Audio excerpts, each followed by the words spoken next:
Jalan-jalan ke Tugu Pahlawan, tak lupa memakai topi. Salam sapa kami ucapkan sebagai pembuka dari kelompok kami. Assalamualaikum warahmatullahi wabarakatuh.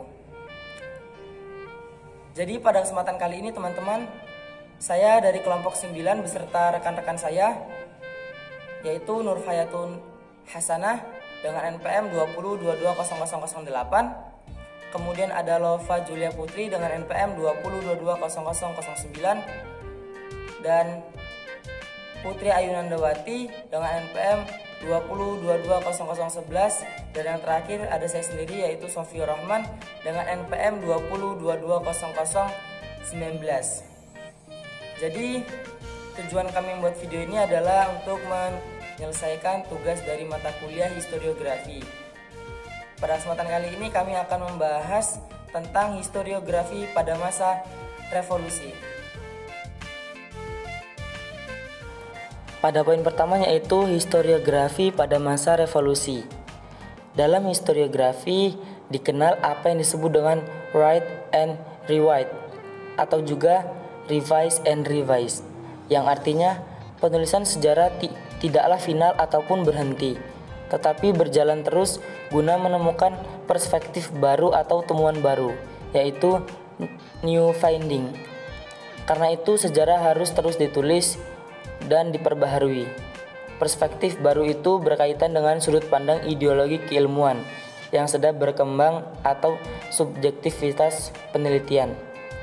Jelas semuanya sangat tergantung dari kecenderungan dan perkembangan ilmu sejarah, atau boleh dikatakan bahwa sejarah itu adalah anak zaman. Kemudian penulisan sejarah lokal pada periode revolusi telah diawali oleh J. R.W. Smile dengan karyanya Bandung in the Early Revolution tahun 1945 sampai 1946 pada tahun 1962. Kemudian ada R. Craig dengan karya Gejolak Revolusi di Jakarta 1945 sampai 1949 pada tahun 1990. Dan ada Bill Frederick dengan karya Pandangan dan Gejolak Surabaya 1926 sampai 1946 pada tahun 1989. Kemudian pada tingkatan awal tertentu, sejarah revolusi Indonesia sangat menarik karena merupakan negara satu-satunya bekas jajahan yang terus berusaha menegakkan kemerdekaannya terhadap rongrongan negara asing dan rongrongan penjajahan Belanda. Kedua adalah masalah heroisme lokal, yang artinya seberapa jauh komunitas lokal, tentara dan rakyat berjuang bersama menegakkan kemerdekaan di tingkat lokal. Perlu diperhatikan unsur semangat lokal, heroisme, dan pengorbanan. 3. Karya sejarah revolusi pada tingkat lokal yaitu penelitian berfokus di Pacitan, Sragen, dan satu lagi tentang pendidikan politik tentara. Menggugah kembali dan memberikan inspirasi betapa kuatnya perjuangan bangsa pada tingkat lokal. Memang ada sekian banyak perjuangan lokal, tetapi belum semuanya dilakukan penelitian ataupun dideskripsikan sebagai penyebaran pengertian sejarah lokal yang ikut berperan dalam konteks sejarah nasional. Bentuk historiografi pada masa revolusi. Historiografi revolusi Indonesia relatif meminggirkan aktor perempuan, terutama dalam penciptaan konsensus keindonesiaan.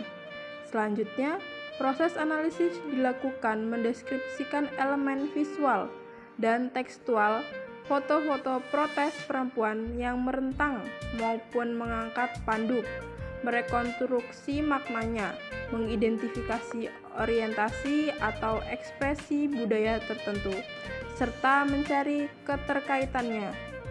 Sementara itu, penggerak protes itu bukan semata-mata perempuan feminis, melainkan juga perempuan-perempuan dari etnis minoritas, kelompok marginal, atau perempuan-perempuan dengan label tidak nasionalis dan kaki tangan penjajah. Spanduk menjadi pemandangan lazim dalam kehidupan sehari-hari manusia Indonesia dasawarsa kedua abad ke-21.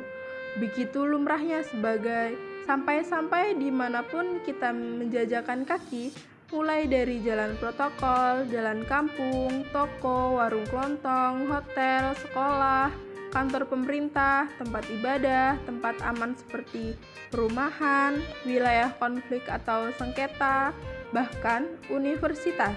Mata kita senantiasa disuguhi atribut berwarna-warni yang berisi figur tertentu maupun tulisan dengan beraneka ragam slogan, propaganda, atau berita yang perlu diketahui umum. Fenomena ini semakin menjadi-jadi dan biasa, terutama menjelang ulang tahun kota, organisasi politik, terlebih pemilihan kepala daerah atau pemilihan presiden. Komisi Pemilihan Umum (KPU) menggolongkannya sebagai alat peraga kampanye dan membuatkan peraturan KPU nomor 33 tahun 2018 pasal 25 ayat 3 sampai 5 yang mengatur ukuran, jumlah dan pemasangan. KPU RI nomor 2 tahun 2018. Sekalipun telah ada aturannya, pemasangan seringkali mengabaikan etika, dipasang sembarangan seperti pinggir jalan, pohon, tiang, dan kabel listrik, jembatan, penyeberangan, pagar taman, maupun fasilitas umum. Imbasnya, ruang publik berubah fungsi menjadi timbunan sampah visual. Bahkan atribut ini adalah bagian media visual yang dapat digunakan sebagai salah satu alat analisis dalam ilmu sosial, terutama untuk merekonstruksi perbedaan orientasi dan disposisi di antara para demonstrasi. Ciri-ciri historiografi masa revolusi. Dalam setiap perkembangannya, historiografi di Indonesia memiliki ciri khas tersendiri, baik dalam tulisan maupun tata cara penulisannya. Begitu juga yang terjadi dalam penulisan sejarah masa revolusi. Historiografi pada masa revolusi memiliki banyak ciri yang membedakannya dengan historiografi pada masa sebelumnya maupun sesudahnya. Adapun ciri historiografi pada masa revolusi ialah sebagai berikut. 1. Penulisannya bersifat Indonesia sentris, bukan Eropa sentris. Yang kedua, banyak biografi dari tokoh maupun pahlawan nasional yang diterbitkan, seperti Teuku Umar, Imam Bonjol, Pattimura, Diponegoro, dan masih banyak lainnya. Yang ketiga, tulisan merupakan ekspresi dalam semangat nasionalistis yang berkobar-kobar dalam periode post-revolusi. Yang keempat, tokoh-tokoh nasional menjadi simbol kenasionalan serta menjadi identitas bangsa yang menghilang pada masa kolonial.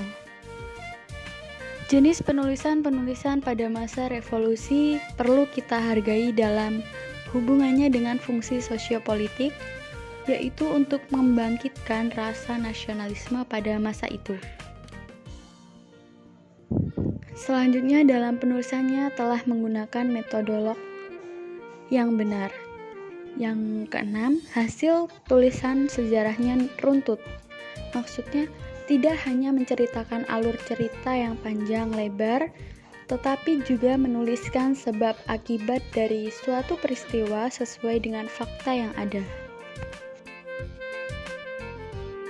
Selanjutnya yaitu mengenai pengaruh historiografi masa revolusi. Sejak tercapainya kemerdekaan Indonesia, yaitu sejarah nasional menjadi keperluan yang sangat penting, terutama dalam bidang pendidikan, karena sejarah nasional memegang peranan penting dalam menggalang akan adanya kesadaran nasional kepada pelajar. Dan historiografi kolonial tidak relevan lagi dengan cerita tentang masa lampau bangsa Indonesia. maka pemikiran baik sebelum maupun sesudah dengan adanya seminar sejarah nasional yaitu di Yogyakarta pada tahun 1957 telah berhasil menerobos kerangka kolonial dari sejarah Indonesia serta mengganti pandangan Eropa sentris ke pandangan Indonesia sentris. Penulisan sejarah pada masa pergerakan revolusi ini adalah dalam rangka pencarian subjektivitas dari sebuah adanya peristiwa sejarah masa lampau. Masa lampau dipelajari bukan hanya untuk pengetahuan semata, tapi juga demi suatu peristiwa yang bisa dijadikan pelajaran pada masa sekarang. Materi yang terakhir yaitu mengenai karya historiografi masa revolusi. Pada masa revolusi muncul karangan yang menunjukkan betapa adanya ciri-ciri nasionalisme mendominasi karangan pada masa itu. Karangan-karangan yang ada pada masa revolusi diantaranya yaitu yang pertama Nasution dengan judul Sekitar Perang Kemerdekaan Indonesia. Yang kedua Nasution dengan judul Pokok-pokok Perang Gerilya. Yang ketiga Muhammad Yamin dengan judul 6000 Tahun Sang Merah Putih. Yang keempat Muhammad Yamin dengan judul Gajah Mada. Dan yang kelima yaitu Muhammad Yamin dengan judul Diponegoro. So, teman-teman sudah tahu kan apa yang dimaksud historiografi pada masa revolusi, kemudian apa saja ciri-cirinya dan adakah pengaruhnya, serta karya-karya hasil historiografi pada masa revolusi. Mungkin hanya ini yang bisa kami sampaikan. Saya perwakilan dari kelompok 9 memohon maaf apabila ada salah kata. Minum sirup pakai selasi. Sekian dan terima kasih. Saya akhiri, wallahu a'la ihdinas siratal mustaqim wa akhiran unzur man qala wa la tanzur man qala. Wassalamualaikum warahmatullahi wabarakatuh.